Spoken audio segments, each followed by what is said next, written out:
দর্শক স্বাগত জানাচ্ছি বাণিজ্য প্রতিদিনের অফিসিয়াল ফেসবুক পেজ থেকে। আপনাদের সরাসরি যুক্ত করেছি রাজধানীর কমলাপুর রেলওয়ে স্টেশন থেকে। আজকে সরকারি এবং বেসরকারি সকল প্রতিষ্ঠানের ছুটির শেষ দিন, অর্থাৎ 10 দিনের যে দীর্ঘ ছুটি, সেই ছুটির শেষ দিন আজ। এবং এটিকে কেন্দ্র করে মূলত কর্মজীবী মানুষের ঢাকায় ফেরার যে ব্যস্ততা, সেটি আমরা কমলাপুর রেলওয়ে স্টেশন ইতিমধ্যেই লক্ষ্য করতে পারছি। এবং আজকে সকাল থেকে যতগুলো ট্রেন দেশের বিভিন্ন জায়গা থেকে কমলাপুর রেলওয়ে স্টেশনে এসেছে, প্রত্যেকটি ট্রেনেই মূলত যাত্রীদের যে ভিড় সেটি লক্ষ্য করা গেছে। অর্থাৎ যারা সিট পাননি তারা স্ট্যান্ডিং টিকিট কেটে এসেছেন। এবং আমরা প্রত্যেকটি ট্রেনেই দেখতে পেয়েছি যে অনেকগুলো ট্রেনেই মূলত যাত্রী সাধারণ যারা রয়েছেন তারা অনেকেই ঝুঁকি নিয়ে ছাদের মধ্যে করেও মূলত ঢাকায় এসেছেন। অর্থাৎ কর্মজীবী মানুষের আজকে ঢাকায় ফেরার যে তারা, সেটি কমলাপুর রেলওয়ে স্টেশন সহ পুরো ঢাকার চিত্র আজকে এটি। দীর্ঘ 10 দিন ছুটি শেষে আগামীকাল রবিবার থেকে সকল সরকারি এবং বেসরকারি শিক্ষা প্রতিষ্ঠান সহ অন্যান্য প্রতিষ্ঠান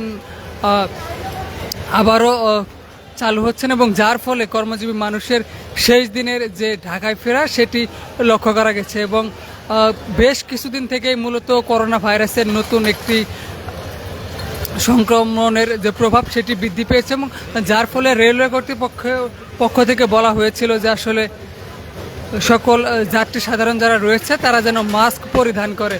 আমরা কমলাপুর রেলওয়ে স্টেশনে এসে সরজমিনে যেটি দেখতে পেয়েছি যে যাত্রী সাধারণ যে যার মতো করে আসছেন, খুবই অল্প সংখ্যক যাত্রী যারা রয়েছেন যারা মাস্ক পরেছেন। অর্থাৎ স্বাস্থ্যবিধির প্রতি যে রেলওয়ের পক্ষ থেকে স্বাস্থ্যবিধি সহ যাবতীয় নিয়মকানুন মেনে চলার কথা বলা হয়েছিল রেলওয়ের কর্তৃপক্ষ থেকে, সেটি কিন্তু কেউ মানছে না। এবং দেখতে পাচ্ছেন যে অনেকেই মূলত ট্রেনের ভিতরে, বগিগুলোর ভিতরে গাদাগাদি করে এসেছেন। অর্থাৎ আমরা বেশ কয়েকজনের সঙ্গে আসলে স্টেশনে এসে কথা বলেছিলাম, তারা আসলে যেটি বলছিলেন যে আজকে যেহেতু শেষ ছুটির দিন, আগামীকাল থেকে অফিস, কোনো না কোনোভাবেই আসলে তাদেরকে ঢাকা ফিরতেই হচ্ছে। অর্থাৎ সেদিক থেকে মূলত চিন্তা করে তারা অনেক কষ্ট এবং নানা ত্যাগ তিতিক্ষার মধ্যে দিয়ে হলেও তারা ঢাকায় ফিরছেন। অর্থাৎ নারী টানে মানুষ যে দেশে ফিরেছিলেন, অর্থাৎ দীর্ঘদিন পর আসলে গ্রামে ফিরেছিলেন, সেখান থেকে আবারও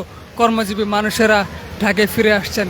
অর্থাৎ আজকে সকাল থেকে কমলাপুর রেলওয়ে স্টেশনে যতগুলো ট্রেন এসেছে, প্রায় সব কয়টি ট্রেনেই যাত্রীদের ভিড় ছিল লক্ষ্য করার মতো। এবং দেখতে পাচ্ছেন যে এই মুহূর্তে দেয়ানগঞ্জ থেকে ছেড়ে আসা ব্রহ্মপুত্র এক্সপ্রেস ট্রেনটি ঢাকায় প্রবেশ করেছে। এবং এখান থেকেও যাত্রী যারা রয়েছেন এই ট্রেনে যারা ভ্রমণ করেছেন তারা ইতিমধ্যে নেমে পড়েছেন। এবং দেখতে পাচ্ছেন যে যার মতো করে তাদের যে প্রয়োজনীয় ব্যাগ সহ অন্যান্য যে জিনিসগুলো সেইগুলো নিয়ে নামছেন। অর্থাৎ রেলওয়ের কর্তৃপক্ষ যেটি আসলে বলেছিলেন যে স্বাস্থ্যবিধি মেনে চলার দিকে, সেটি কিন্তু একেবারেই লক্ষ্য করা যাচ্ছে না যাত্রী সাধারণের মধ্যে।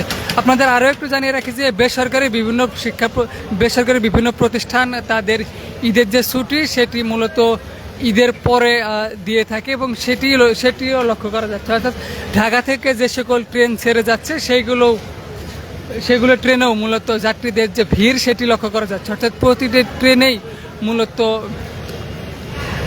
যাত্রী সমাগম লক্ষ্য করা যাচ্ছে। এবং যারা আসলে আজকে ট্রেনের টিকিট পাননি তারা স্ট্যান্ডিং টিকিট কেটে হলেও, ট্রেনে দাঁড়িয়ে থেকে হলেও তাদের যে ঢাকায় ফেরার যে তারা, সেটি লক্ষ্য করা যাচ্ছে। এবং স্ট্যান্ডিং টিকিট সহ অন্যান্য যাত্রীদের আসলে রেলওয়ের পক্ষ থেকে তাদের যে নিরাপত্তা, সেই নিরাপত্তাও প্রদান করা হচ্ছে। অর্থাৎ যারা টিকিট কেটে এসেছেন তাদেরকে বিভিন্ন চেকিংয়ের মাধ্যমে টিকিট চেক করা হচ্ছে।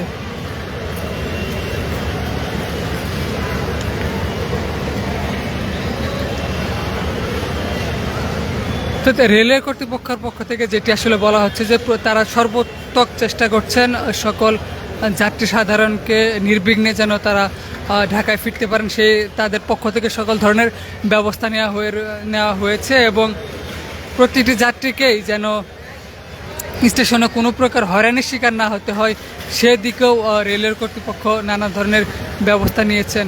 অর্থাৎ আজকে এখন পর্যন্ত দেশের বিভিন্ন জায়গা থেকে ছেড়ে আসে প্রত্যেকটি ট্রেনই প্রায় সঠিক সময়ে কমলাপুর রেলওয়ে স্টেশনে প্রবেশ করছে। ইতিমধ্যেই ব্রহ্মপুত্র এক্সপ্রেসটি স্বল্প বিলম্ব নিয়ে ঢাকার কমলাপুর রেলওয়ে স্টেশনে এসেছেন। অর্থাৎ যাত্রী সাধারণ বেশ সন্তোষ প্রকাশ করছেন এবং শেষ দিনে যে যাত্রীদের যে চাপ কমলাপুর রেলওয়ে স্টেশনে সেটি লক্ষ্য করা যাচ্ছে। অর্থাৎ দীর্ঘ 10 দিনের ছুটি শেষের দীর্ঘ 10 দিনের যে ছুটি, সেই ছুটির শেষ দিন আজ এবং আগামীকাল থেকেই সকল অফিসগুলোকে আবারও সে আগের মতো কর্মযোগ্য শুরু হবে এবং সেটিকে কেন্দ্র করে একেবারে শেষ মুহূর্তে ঢাকায় ফিরছেন বিভিন্ন কর্মজীবী মানুষেরা। এ ছিল কমলাপুর রেলওয়ে স্টেশনের সর্বশেষ পরিস্থিতি এবং সর্বশেষ চিত্র। বাণিজ্য প্রতিদিনের সঙ্গে থাকার জন্য ধন্যবাদ।